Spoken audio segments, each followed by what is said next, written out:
महाराष्ट्र के उप मुख्यमंत्री एकनाथ शिंदे ने अचानक प्रधानमंत्री मोदी से मुलाकात की है। ये मुलाकात इसलिए बेहद अहम मानी जा रही है क्योंकि महाराष्ट्र में एकनाथ शिंदे की शिवसेना और बीजेपी के बीच की दूरियां बढ़ती जा रही हैं। तो क्या कुछ रहा शिंदे और पीएम मोदी की मुलाकात में और क्या है पूरी खबर, जानेंगे इस रिपोर्ट में। महाराष्ट्र सरकार में लंबे वक्त से खींचतान मची हुई है। सीएम देवेंद्र फडणवीस की नीतियों के चलते सरकार में बीजेपी के सहयोगी एकनाथ शिंदे और अजित पवार दोनों की नाराजगी की लगातार खबरें सामने आ रही हैं। खास तौर पर शिंदे को लेकर शिवसेना नेताओं का भी कहना है कि सरकार में उनकी बिल्कुल भी सुनवाई नहीं हो रही है।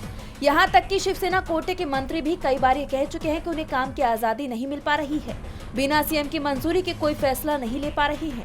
महाराष्ट्र सरकार में चल रहे इस टकराव के बीच अचानक उप मुख्यमंत्री एकनाथ शिंदे दिल्ली पहुंच गए, जहां उन्होंने पीएम मोदी से मुलाकात की। उनकी ये मुलाकात करीब 1.5 घंटे तक चली। मोदी से मुलाकात के बाद एकनाथ शिंदे का बयान भी आया है।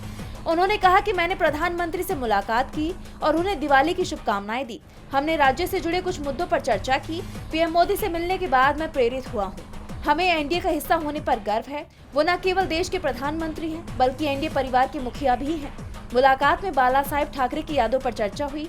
महायुति और एनडीए विकास के एजेंडे पर साथ हैं।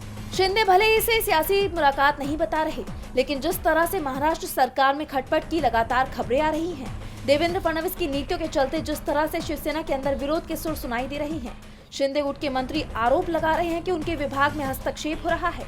फडणवीस शिंदे के समय की तमाम योजनाओं को बंद कर रही हैं। ऐसे में ये मुलाकात बहुत कुछ बता रही है। बड़ी बात तो यह है कि इस मुलाकात के बाद पीएम मोदी ने कहा कि एनडीए के सभी घटक दल विचारों से जुड़े रहे और गठबंधन मजबूती से काम करता रहे।